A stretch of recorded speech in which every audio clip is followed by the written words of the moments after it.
Oi, pessoal! Bom, vocês devem estar percebendo esse título talvez um pouco como polêmico, mas eu já vou explicar por que eu trouxe à tona essa discussão. Para a gente falar sobre quem é preto e quem é branco, e aqui no Brasil a gente tem um elemento ainda mais que nos deixa numa massa cinzenta, que foi o embranquecimento dos corpos, né? A partir da miscigenação. Então, se a gente olha lá para a experiência americana, a gente vai ver que o critério adotado para autoidentificação é, na verdade, o sanguíneo, né? Você é negro a partir da sua negritude conectada com a sua ancestralidade. Obviamente, para a gente isso também faz algum sentido, mas na construção social do que a gente estabeleceu como relação étnico-racial, a gente aqui estabelece o critério da autodeclaração mesmo. É importante observar que a ciência já fez prova no sentido de dizer que os humanos das mais diversas etnias e raças, sejam eles de origem oriental ou ocidental, não há variação do ponto de vista da ciência, não há variação biológica dos seres humanos. Então, a partir da ciência, isso é um avanço para nós, porque até uns anos atrás a ciência se construía a partir do racismo científico, que estabelecia que haviam pessoas propensas à eugenia, né? Depois Lombroso também, que se construía a partir de uma antropologia ou de uma ciência ou de uma sociologia, de uma filosofia também totalmente estruturada no racismo.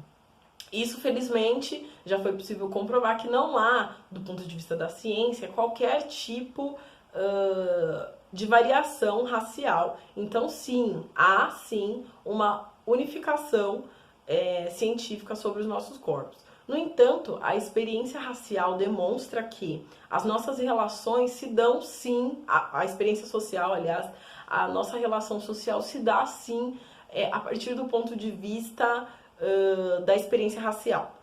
Por isso que a gente ainda cunha esse termo, mesmo frente a todas as discussões e a superação, a suposta superação de raça do ponto de vista científico. Então, etnia e raça são experiências sociais e raça, então, passa a ser um mecanismo de poder para que uma raça, né, especificamente a eurocentrada, ela se sobreponha às demais. Aí há uma unificação de alguns povos determinados como brancos e outros povos determinados a partir da sua racialidade indígena ou negra.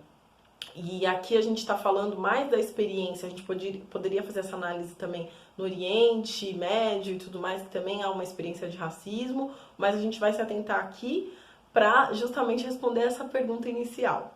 Eu sou branca? Na verdade, a gente não pode sair dando atestado de quem é branco e quem é preto.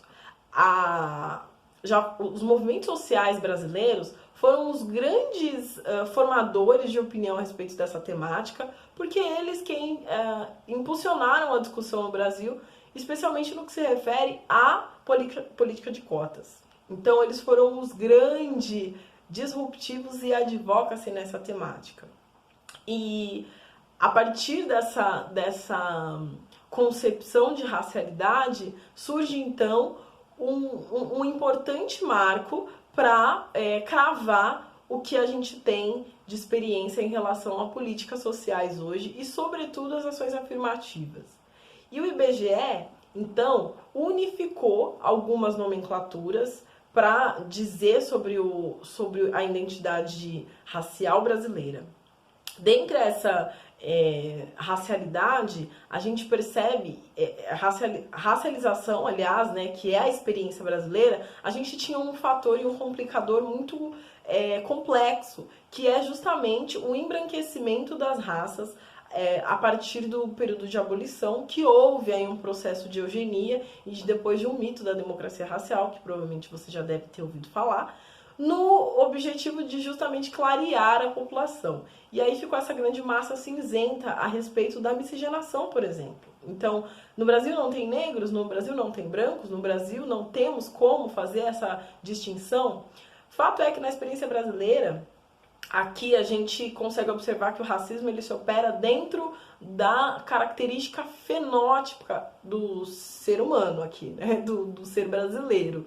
Então, diferente da categorização americana, que prega a partir do sangue e da ancestralidade, conectando direto se você tem o sangue de uma pessoa negra, aqui, ou de alguém que seja povos originários, né, ameríndios, ou efetivamente brancos, né, europeus e tal, aqui na nossa experiência a gente vê que o racismo acontece pelo fenótipo, pela cor da tua pele e seus traços negroides.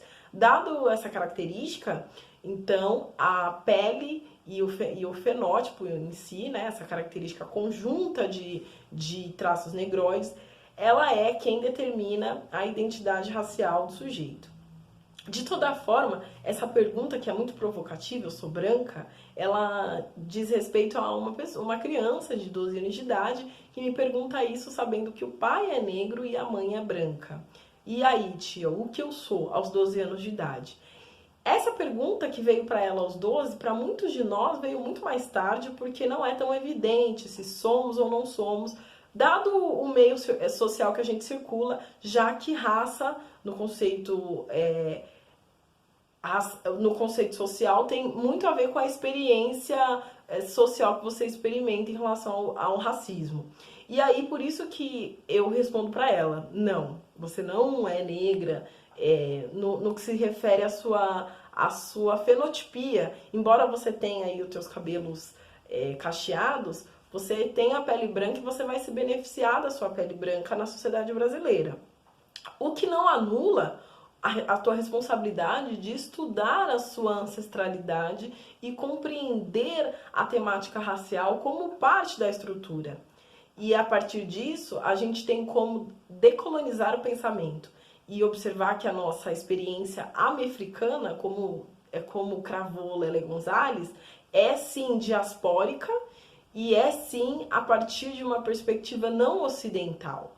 Né? A nossa perspectiva ela tá enraizada no continente sul-africano, o que no sul-americano, e eu falei sul-africano também no sentido de que a gente tem essa percepção de uma África embutida no nosso vocabulário, em toda a estrutura social brasileira, a partir da culinária, da cultura, da engenharia, da arquitetura, de como isso foi trazido para a nossa vivência, para a nossa experiência, mas que foi sendo dirimida, apagada, aniquilada, para que não houvesse essa sensação de pertencimento sobre a nossa ancestralidade e a nossa cor. Então, eu espero que eu tenha respondido para todas as pessoas. Eu trouxe essa pergunta aqui para ela, mas essa discussão é uma discussão que ela gera bastante curiosidade, então eu resolvi trazer aqui para vocês também, tá bom? E, claro, leiam autores negros, se familiarize, né, com a literatura e com a doutrina, com youtubers, com Instagrams, enfim, de pessoas negras também, que isso vai fazer com que você perceba como esse sujeito ele é construído e como que a gente também tem muito a contribuir com a história brasileira, tá bom? Abraço!